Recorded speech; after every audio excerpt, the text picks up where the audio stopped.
இறைவனுடைய சாந்தியும் சமாதானமும் நம் அனைவர் மீதும் நிலவட்டுமாக. என்னுடைய யூடியூப் சேனலுக்கு உங்களை நான் வரவேற்கிறேன். நான் சம்மில். அஸ்ஸலாமு அலைக்கும். சிரியாவுடைய கரண்ட் சுச்சுவேஷன் பற்றின என்னுடைய அப்சர்வேஷன் சொல்லிடுறேன். இப்போ சிரியாவில் சுச்சுவேஷன் ரொம்ப ப்ளீக்காக தான் இருக்குது. சிரியாவுடைய ஃப்யூச்சர் நம்ம இதில் பல அப்சர்வேஷனை முன்வைக்க வேண்டி இருக்குது. அதுக்கு முன்னாடி பஷர் அல் அசாத்தினுடைய அதாவது கடந்த கால ட்ராக் ரெக்கார்டை பார்க்க வேண்டியிருக்கு. ஏன்னா இப்போ பஷர் அல் அசாத்தை பொறுத்த வரைக்கும் இப்போ அவர் ஒரு டைரண்ட், ஒரு சர்வாதிகாரி, இப்போ இந்த மாதிரியான நேரேட்டிவ் இதுலலாம் நமக்கு மாற்று கருத்து இல்லை. இதே பஷர் அல் அசாத்தை இன்னைக்கு பஷர் அல் அசாத்தினுடைய வீழ்ச்சியை கிட்டத்தட்ட வரவேற்கிற இஸ்ரேலிய அமெரிக்க அரசாங்கங்கள் அன்றைய காலகட்டத்தில் கிட்டத்தட்ட பஷர் அல் அசாத் 2000 பவருக்கு வராரு. 2001 இரட்டை கோபுர தாக்குதல் நடந்த பிற்பாடு பிரிட்டன் அரசாங்கம் பஷர் அல் அசாத்திற்கு ஒரு விருந்தளிக்கிறது. பிரிட்டனில் கிட்டத்தட்ட பக்கிங்ஹாம் பேலஸில் இங்கிலாந்து இளவரசி பஷர் அல் அசாத்தை அழைத்து அவருக்கு விருந்து வைக்கிறார். அவரை பிரிட்டனுடைய ஒரு ஆலையாக தான் இருந்தார் அந்த டைமில்.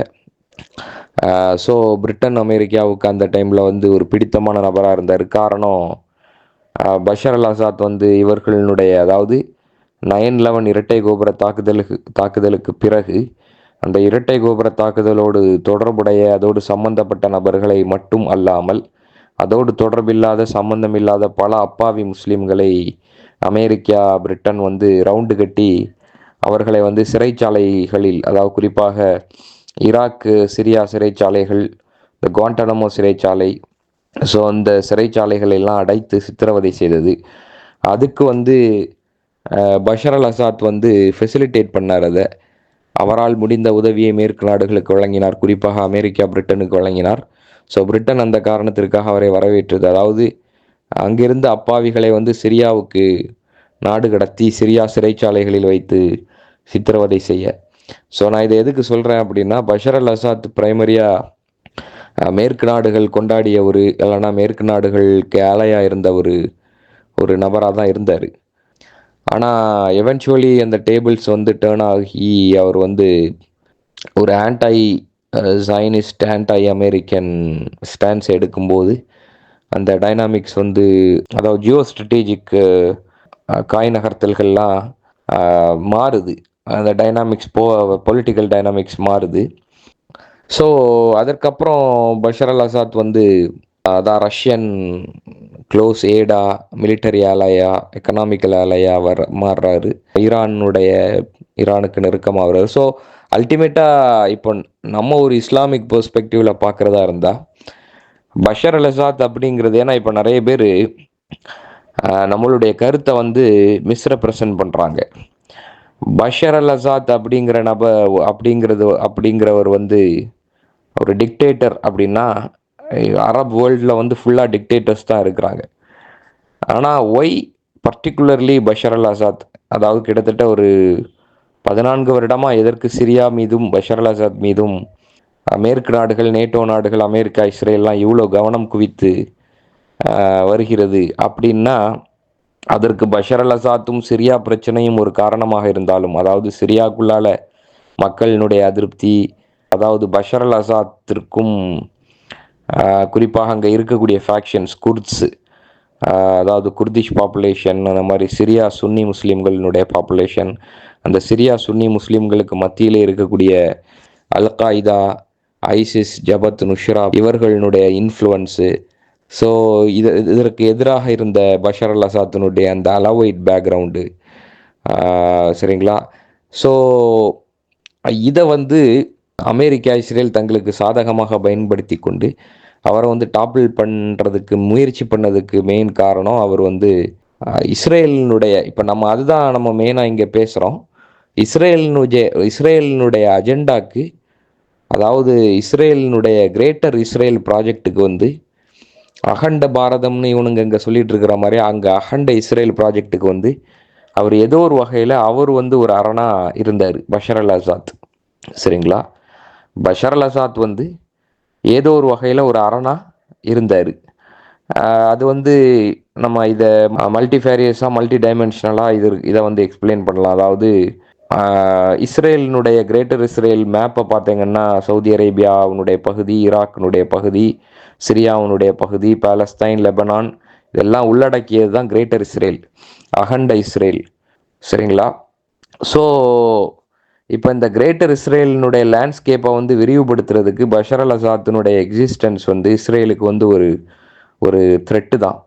ஏன்னா ரெண்டு வகையில், ஒன்று பஷர் அல் அசாத்தினுடைய ஆர்மி வந்து கவர்மெண்ட் கொஞ்சம் ஸ்டேபிளாக இருந்தது, ஆர்மி வந்து கன்வென்ஷனல் ஆர்மி இருந்தது. அதாவது கன்வென்ஷனல் ஆர்மினா ஆர்மி, நேவி, ஏர்ஃபோர்ஸ்னு சொல்லுவாங்க ஒரு கன்வென்ஷனல் ஆர்மிக்கு, அதாவது காலாட்படை, கப்பல் படை, விமானப்படைன்னு.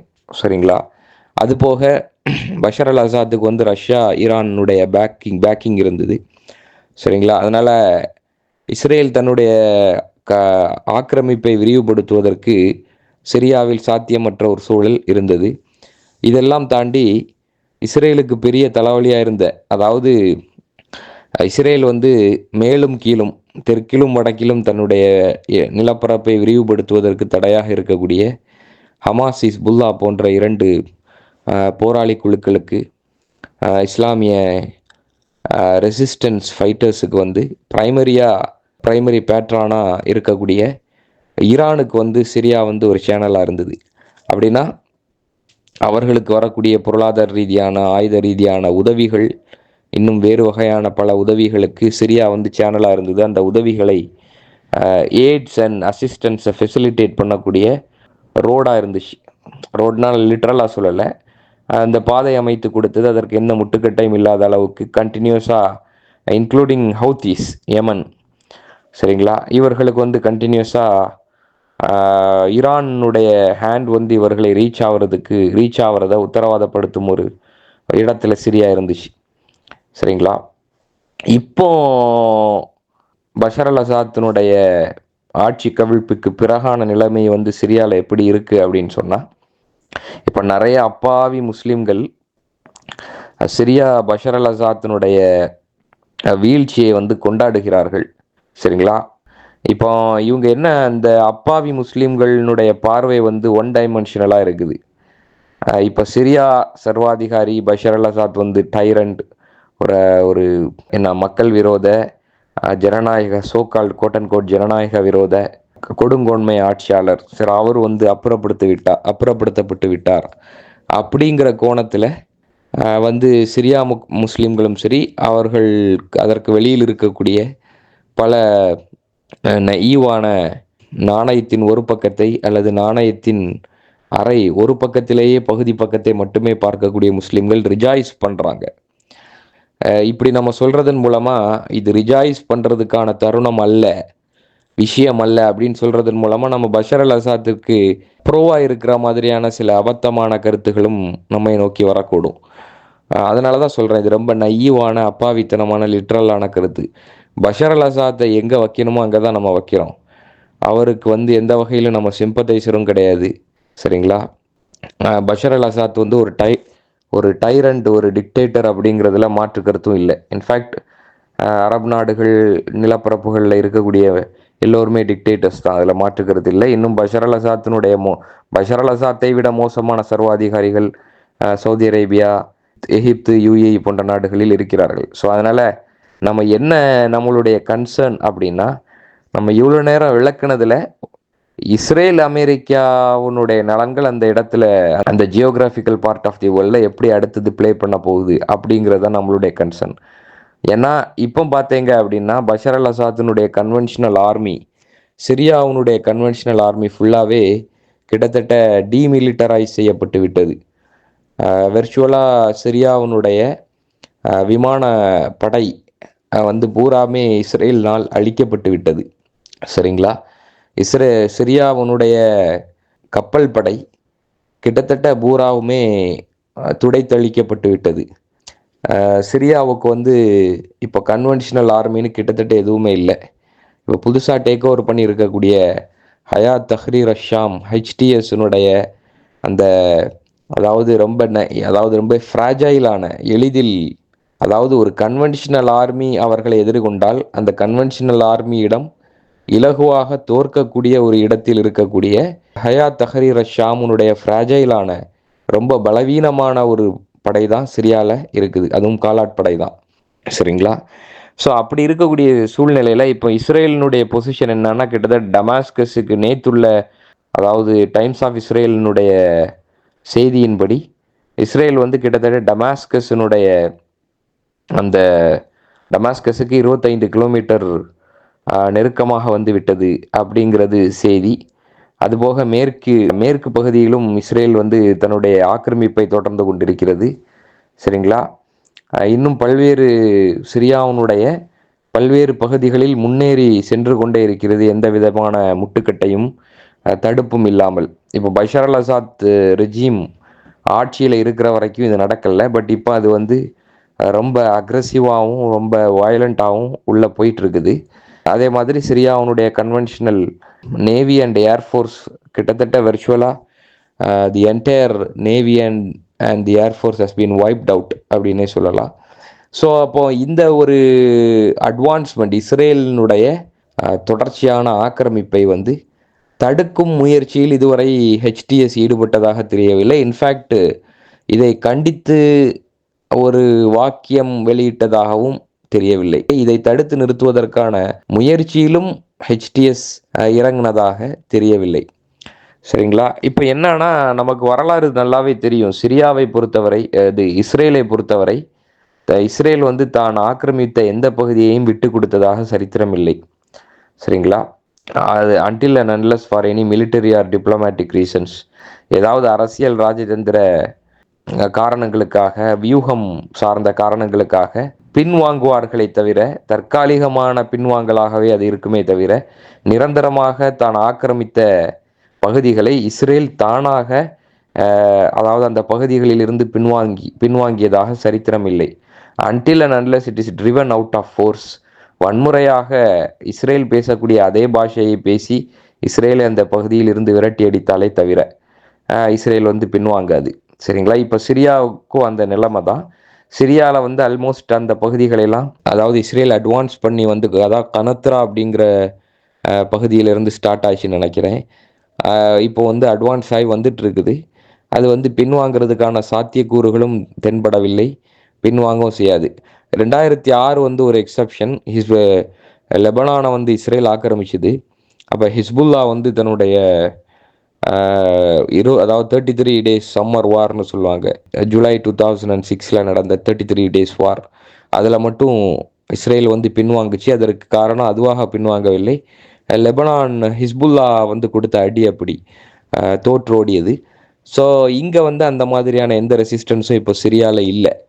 இஸ்ரேல் வந்து அட்வான்ஸ்ட் ஆகி வந்துட்டே இருக்குது. சரிங்களா? ஸோ இதுதான் வந்து நம்மளை மாதிரியான முஸ்லீம்களினுடைய கன்சர்ன். ஒரே ஒரு பாயிண்ட் தான், கிரேட்டர் இஸ்ரேல் ப்ராஜெக்ட்டுக்கு ஹயாத் தஹ்ரீர் ஷாம் ஹெச்டிஎஸ்னுடைய டேக் ஓவர் வந்து கிரேட்டர் இஸ்ரேல் ப்ராஜெக்ட்டுக்கு உதவுமா அல்லது அந்த கிரேட்டர் இஸ்ரேல் ப்ராஜெக்டை தடுத்து நிறுத்துமா? இதுதான் இங்கே கேள்வி, முக்கியமான கேள்வி. இந்த கேள்வியின் மீது கட்டமைக்கப்பட வேண்டிய முஸ்லீம்களினுடைய நிலைப்பாடுகளும் முஸ்லீம்களினுடைய பார்வையும் ரொம்ப நைவாகவும் ஒன் டைமென்ஷனலாகவும் இருக்கிறது தான் இங்கே வந்து மிகவும் வந்து ஆச்சரியப்படுறதுக்கான விஷயம். அப்படிங்கிறத தாண்டி வருத்தத்திற்குரிய விஷயம். ஏன்னா முஸ்லீம்கள் அந்த அளவுக்கு ஒரு இன்டலெக்சுவல் டிக்ளைனில் இருக்கிறாங்க அப்படிங்கிறது தான் இது வந்து காட்டுது. அதாவது இன்டலெக்சுவல் டிக்ளைனில் இருக்கிறாங்க, ஒரு எமோஷனல் அப்ரோச் தான் இருக்கே தவிர இன்டலெக்சுவல் அப்ரோச் இல்லை, இஷ்யூஸ் சார்ந்து. ஸோ இந்த ஒரு விஷயத்தை நம்ம பதிவு செய்யணும்னு நினைக்கிறேன். ஏன்னா ஸ்டில் வந்து பஷர் அல் அசாத் அப்படிங்கிற ஒரு சர்வாதிகாரி சிரியாவில் இருந்து அகற்றப்பட்டு விட்டாலும் ஸ்டில் வந்து சிரியா மக்களினுடைய, அதுவும் வெவ்வேறு ஃபேக்ஷன்ஸினுடைய ஆகனி வந்து தொடரதான் செய்யுது. அந்த கிறிஸ்டியன்ஸாக இருக்கட்டும், என்னதான் அல் கைதா, ஐசிஸ், ஜபத் நுஸ்ரா இந்த மாதிரியான எக்ஸ்ட்ரீம் இயக்கங்கள், இந்த எக்ஸ்ட்ரீமிஸ்ட் குரூப் மாதிரி அல்லாமல் ஹயாத் தஹ்ரீர் ஷாம் வந்து தன்னை வந்து ஒரு மாடரேட்டான, இன்க்ளூசிவான, மாடரேட்டான ஒரு ஃபேக்ஷனாக முன்னிலைப்படுத்தினாலும் ஸ்டில் அது வந்து இப்போ ரீசெண்டாக நேற்று வந்து ஷேக் தௌஃபீக் அல் பூத்தி வந்து கொல்லப்பட்டிருக்கிறாரு சிரியாவில். ஷேக் தௌஃபீக் அல் பூத்தி யார் அப்படின்னா, ஷேக் சயீத் ரமதான் அல் பூத்தி, அதாவது டமாஸ்கஸ் பள்ளிவாசலினுடைய கிராண்ட் இமாமா இருந்தவர். அதாவது அதுவும் இல்லாமல் டமாஸ்கஸ் யூனிவர்சிட்டியில் ஒரு மெயின் ரோல் வகித்தவர். 2013 இந்த சிரியன் கான்ஃப்ளிக்ட் தொடங்கி 2 வருஷத்தில் வந்து சூசைட் பாம்பிங்னால கொல்லப்பட்டார். இந்த அன்றைய காலகட்டத்து ரேடிகல்ஸ்னால, எக்ஸ்ட்ரீமிஸ்ட் குரூப்ஸ்னால தற்கொலைப்படை தாக்குதலால் கொல்லப்பட்டார். அப்போ அந்த ஷேக் இவர் வந்து ஷியாலாம் கிடையாது. இப்போ உடனடியாக நம்ம அந்த ஆர்கியூமெண்ட்டை கேட்கக்கூடியவங்க அவர் வந்து ஷியா அதனால கொல்லப்பட்டாருங்கிற மாதிரி அந்த அபத்தமான கன்க்ளூஷனுக்குலாம் வருவாங்க. இவர் வந்து ஷியாலாம் கிடையாது. ஒரு ஷாஃபி சுன்னி முஸ்லீம் இமாம். அவருடைய மகன்தான் ஷேக் தௌஃபீக் அல் பூத்தி. அவர் வந்து நேற்று கொல்லப்பட்டிருக்கிறாரு இந்த குரூப்ஸ்னால, ஹெச்டிஎஸ்னால. சரிங்களா? ஸோ ஹெச்டிஎஸ் பேசிக்கலி இதில் நிறைய கான்ட்ரடிக்ஷன்ஸ் இருக்குது.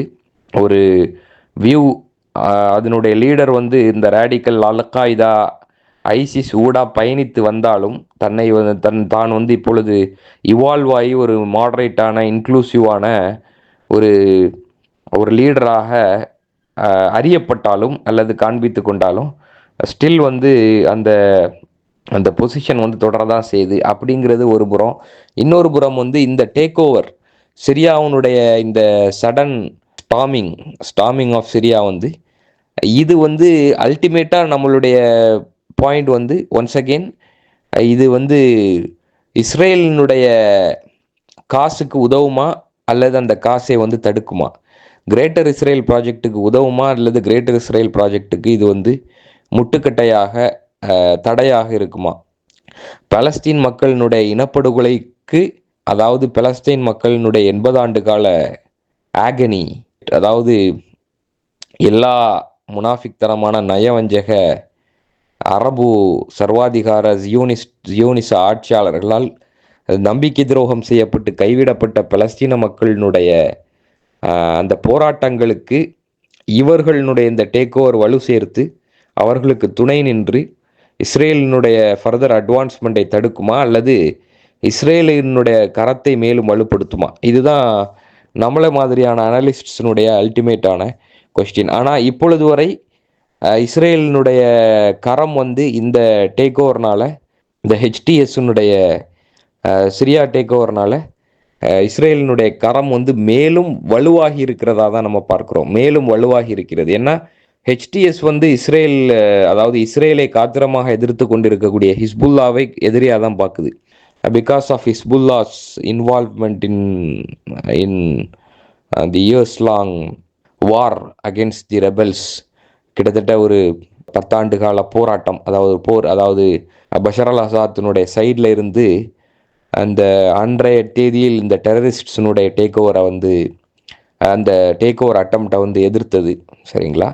ஸோ அதனால் ஹிஸ்புல்லா வந்து இவர்கள் வந்து எதிரியாக தான் பார்க்குறாங்க.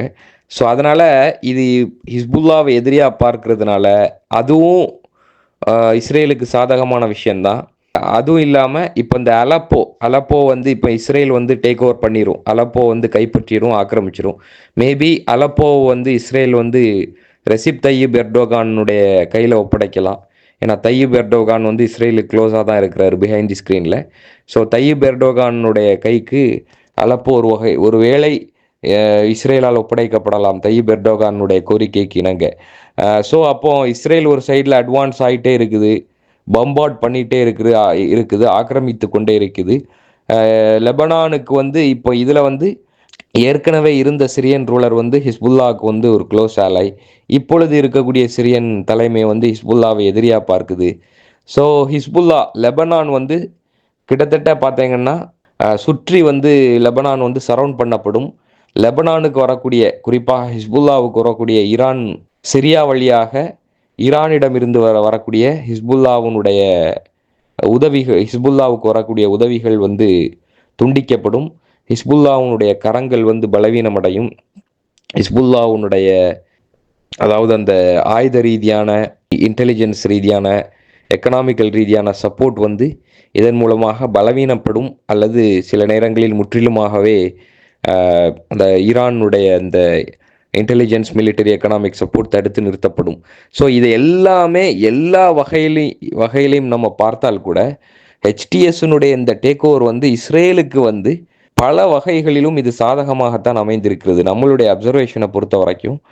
அதாவது பரிமாணங்களில் மல்டி டைமென்ஷனலில் ஹெச்டிஎஸ்னுடைய இந்த டேக் ஓவர் வந்து இஸ்ரேலினுடைய கிரேட்டர் இஸ்ரேல் ப்ராஜெக்ட்டுக்கு, அதே மாதிரி அமெரிக்காவுடைய ஜியோபொலிட்டிக்கல் இன்ட்ரெஸ்ட்டுக்கு, அந்த பகுதி அந்த ஜியோகிராஃபிக்கல் பார்ட் ஆஃப் தி வேர்ல்டில் அமெரிக்காவுடைய பிரிட்டனுடைய நேட்டோ நாடுகளினுடைய ஜியோபொலிட்டிக்கல் இன்ட்ரெஸ்ட்டுக்கு இது வந்து ஹெச்டிஎஸ்னுடைய டேக் ஓவர் சாதகமாகத்தான் இதுவரைக்கும் அமைந்திருக்குது.